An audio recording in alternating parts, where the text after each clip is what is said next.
Good morning students. Our next topic is multiplication of rational numbers. Rational numbers को multiply करेंगे, जैसे हम fraction को मल्टीप्लाई करते थे ना, इसी तरीके से हम रैशनल नंबर्स को मल्टीप्लाई करेंगे। अगर वहाँ पर कोई साइन होगा तो you can see here positive into positive positive होता है, positive into negative negative, negative into positive negative और नेगेटिव इंटू नेगेटिव पॉजिटिव, जो मैंने आपको फर्स्ट क्लास में कराया था कि अगर हमारे साइंस जो सेम साइंस होते हैं वो पॉजिटिव होते हैं और अगर हमारे अदर साइंस होते हैं तो वो हमारे ऑलवेज नेगेटिव उनका आंसर आता है अगर हम दोनों को मल्टीप्लाई करते हैं तो। ठीक है, देखिए, to multiply of rational numbers in the same as multiplication of fractions, वही बोला इन्होंने जो मैंने अभी कहा। The numerator of the product of rational numbers is the product of their numerator and denominator of the product is the product of denominator is given rational numbers. जैसे देखिए, p upon q और r upon s दो rational number दिए हुए हैं। अगर हमें इनका प्रोडक्ट निकालना है, मल्टीप्लाई का साइन बीच में लगाएंगे और पी और आर को मल्टीप्लाई करके ऊपर लिख देंगे क्योंकि ये न्यूमरेटर है, और क्यू और एस को मल्टीप्लाई करके नीचे लिख देंगे, that are denominators. Okay, science आपको बताया हुआ है कि प्लस इंटू प्लस प्लस होता है, प्लस इंटू माइनस माइनस होता है, माइनस इंटू प्लस माइनस होता है और माइनस इंटू माइनस प्लस होता है। मीन्स यहाँ पर सेम साइंस आएंगे that is equal to positive, और जहाँ पर अनलाइक साइंस आएंगे that is equal to negative. For every non zero rational number P upon Q where Q is not equal to zero, there exist another rational number Q upon p such that p upon q into q upon p is equal to 1। Means अगर हम एक का reciprocal कर दें, reciprocal मतलब कि उल्टा, तो वो उसी को उससे मल्टीप्लाई करके हमारा आंसर कितना आ जाता है 1। The rational number q upon p is called reciprocal और multiplicative inverse of p upon q। जैसे 1 अपॉन 2 होता है बच्चों, तो उसका क्या हो जाएगा 2 अपॉन 1। 3 अपॉन 4 है तो उसका क्या हो जाएगा 4 अपॉन 3। अगर 3 अपॉन 7 दिया हुआ है तो ये क्या हो जाएगा -7 अपॉन 3। -1 है तो इसका क्या हो जाएगा, ये -1 ही रहेगा। देन 4 अपॉन -5 है तो -5 अपॉन 4 हो जाएगा। 0 का 0 ही रहेगा। -23 अपॉन 1 हो गया तो -1 अपॉन 23। ओके, तो ये थे हमारे मल्टीप्लिकेटिव इनवर्स या फिर रैशनल नंबर निकालना। इसके अंदर एग्जाम्पल नंबर 15 आगे देखते हैं। देखिए, ठीक है, अगर हमारा नीचे कोई नेगेटिव साइन होता है तो वो हमारा ऊपर चला जाएगा और जो नंबर्स हैं उन्हें डिजिट्स को हम ऊपर नीचे कर देते हैं। मीन्स न्यूमरेटर को डिनोमिनेटर बना देते हैं, डिनोमिनेटर को न्यूमरेटर बना देते हैं। ओके, यहाँ पर multiplicative inverse of -23 is equal to -1 upon 23। आगे समझ में। नेक्स्ट हमारा नोट देखिए, नोट जरूर पढ़ा कीजिए बेटा, जो आपका ये डार्क पोर्शन के अंदर दे रखा होता है। Reciprocal of 0 does not exist as there is no rational number which when multiplied with 0 gives 1। ऐसा कोई भी नंबर नहीं होता है रैशनल नंबर जो कि अगर 0 से मल्टीप्लाई किया जाए तो वो हमें आंसर 1 दे। समझ में आया? Multiplicative inverse of 0 does not exist, तो इसका 0 का हम मल्टीप्लिकेटिव इनवर्स निकाल ही नहीं सकते हैं क्योंकि किसी भी नंबर से मल्टीप्लाई करने पर उसका आंसर 1 आ ही नहीं सकता है। ओके बेटा, and reciprocal of -1 is -1, 1 and -1 are the only rational numbers which are their own reciprocals। अगर हम 1 का रेसिप्रोकल निकालें तो भी 1 ही होगा, -1 का निकालें तो भी वो -1 ही होगा। केवल ये 2 रैशनल नंबर ऐसे हैं जो कि सेम वही आते हैं जिनका जो अपने रेसिप्रोकल खुद होते हैं। Now multiplication -3 upon 7 by 4 upon 5, दोनों के बीच में मल्टीप्लाई का साइन लगा देंगे बेटा। अगर न्यूमरेटर से डेनोमिनेटर कटता है, चाहे वो किसी का भी हो, चाहे वो फर्स्ट वाले रैशनल नंबर का हो या सेकंड वाले का हो, but the condition is numerator से डेनोमिनेटर कटेगा और डेनोमिनेटर से न्यूमरेटर कट सकता है, या फिर दोनों अगर किसी सेम टेबल में आते हैं तो उस सेम टेबल से दोनों को काट सकते हैं।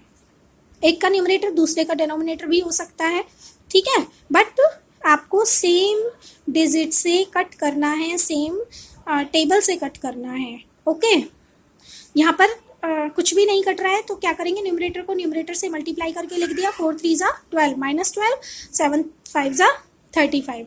ओके, अब हमारा नेक्स्ट समय -3 अपॉन 4 मल्टीप्लाई विद 1 अपॉन 5। यहाँ पर भी कुछ भी कट नहीं रहा है। 3 की टेबल में 5 4 नहीं आता है, 1 से 4 और 5 को कट करने का कोई फ़ायदा ही नहीं है। इसी तरीके से 4 से ये सब नहीं कट सकता ना, तो 3 1 ज़ा 3, 4 5 ज़ा 20, because there is no common factor other than 1 between numerator and denominator. Okay, so that we can't cut the terms of these rational numbers. Now in are next sum -2/9 multiply with -5/3। अब बच्चे क्या करते हैं, कई बार इस 3 से इस 9 को कट कर देते हैं। नहीं, क्योंकि ये दोनों ही डिनोमिनेटर हैं तो हम इसको कट नहीं कर सकते हैं। We have to multiply both of them. 9 3 ज़ा 27, 5 2 ज़ा 10, क्योंकि both the numbers are negative. So -2 multiply with -5 positive 10 हो जाएगा। ओके, माइनस इंटू माइनस क्या हो गया बेटा, प्लस। ऐसे ही नेक्स्ट सम है हमारा 2/3 मल्टीप्लाई विद -5/9।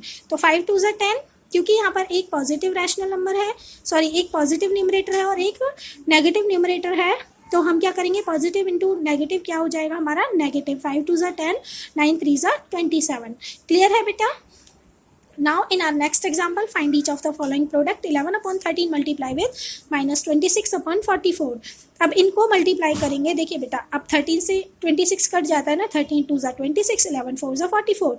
यहाँ पर जो 2 आया, 2 से यहाँ 4 था, 2 2 ज़ा 4, 1/2 इसका आंसर आ गया, -1/2, क्योंकि यहाँ पर माइनस था ना, तो ये हो गया -1/2, कट करके ये आ गया। यहाँ पर देखिए 4 2 ज़ा 8, ठीक है, यहाँ -1, यहाँ 2, देन 15 3 ज़ा, ठीक है, ये भी -3 -1 कितना हो गया, +3/2। आ गया समझ में। देखिए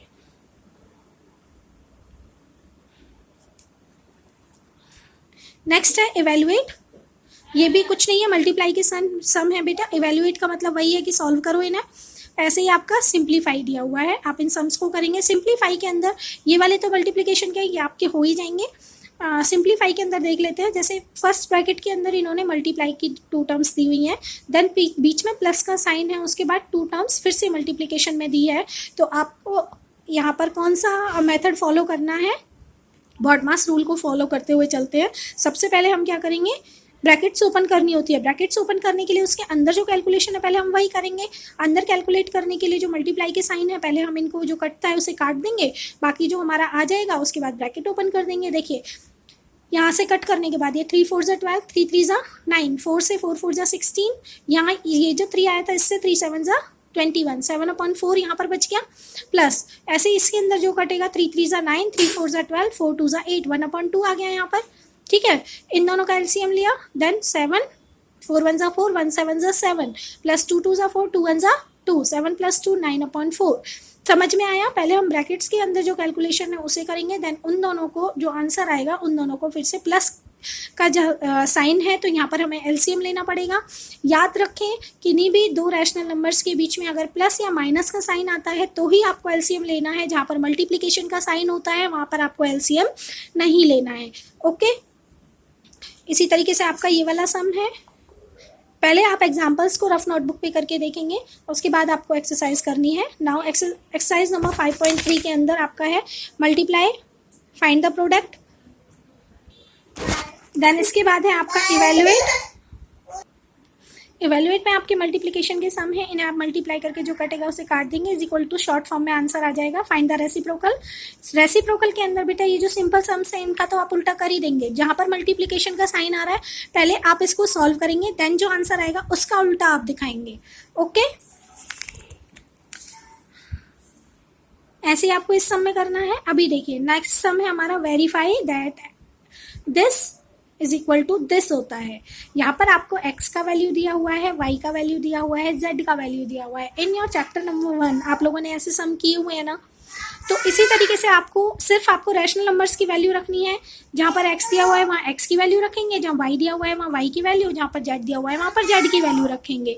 ओके, उसके बाद लेफ्ट हैंड साइड पहले सॉल्व करेंगे, then right hand side solve करेंगे, देन हम दिखाएंगे कि left hand side is equal to right hand side आ रहा है तो हमारा वेरीफाई होगा। अदरवाइज आपके सम में कहीं भी मिस्टेक हो गई होगी। जहाँ पर वेरीफाई लिखा आता है ना बच्चों, वहाँ पर left hand side is equal to right hand side आता ही आता है। अगर नहीं आता है तो इट्स योर ओन मिस्टेक, ठीक है। You have to check your sum. Now next sum is simplify. Simplify के अंदर यहाँ देखिए बेटा ब्रैकेट के अंदर आपको प्लस दिया हुआ है तो आपको यहाँ पर एलसीएम लेना है, उसके बाद जो आंसर आएगा उसको इससे मल्टीप्लाई करना है। ऐसे ही इस सम में ब्रैकेट के अंदर पॉजिटिव साइन है तो हम क्या करेंगे, अंदर वाले का एलसीएम लेंगे, उसके बाद जो आंसर आएगा उसको -2/9 से मल्टीप्लाई करके लिखेंगे। देन देखिए नेक्स्ट सम जो है आपका, उसमें यहाँ पर मल्टीप्लाई दिया हुआ है, तो इसमें आप सिंपली न्यूमरेटर को न्यूमरेटर से, इसके अपॉन में 1 लिख लेंगे, न्यूमरेटर को न्यूमरेटर से मल्टीप्लाई कर दीजिए, या फिर 2 2 4 कट हो गया, 3/2 आ जाएगा। देन इसका एलसीएम लेंगे 3/2 प्लस जो यहाँ से सॉल्व करके आएगा उसमें हम फिर से एलसीएम लेंगे अगेन, पहले इसका एलसीएम लेंगे तब सॉल्व करेंगे, देन उसके बाद 3/2 के साथ उसका एलसीएम लेके फिर से सॉल्व करेंगे। नाउ 20/8 इंटू ये मल्टीप्लाई है तो इसमें कट जो कटेगा उसे काट देंगे, इज इक्वल टू आ जाएगा माइनस, इसमें भी 2 4 8 -4 आ गया, -4 को माइनस से मल्टीप्लाई किया तो माइनस माइनस प्लस हो गया, +4 आ गया, जो यहाँ पर आएगा उसमें प्लस को उसमें 4 को प्लस कर देंगे। ओके, 2 वर्ड प्रॉब्लम दी हुई है। Find the cost of 5:3/4 metre of cloth at ₹42:2/3 per metre. ये 1 मीटर की कॉस्ट दी हुई है आपको इतने मीटर की कॉस्ट निकालनी है, तो हम क्या करेंगे, इसको इससे मल्टीप्लाई कर देंगे। Find the area of rectangular park whose length and breadth is this। Area of rectangular park क्या होता है, length into breadth, so length into breadth कर देंगे तो हमारे पास एरिया ऑफ रेक्टेंगल आ जाएगा। That's all students, this is your exercise 5.3। You have to do this exercise. अगर फिर भी समझ में नहीं आता है आप लोग मेरे से पूछ सकते हैं, ठीक है। Okay students, thank you and have nice day.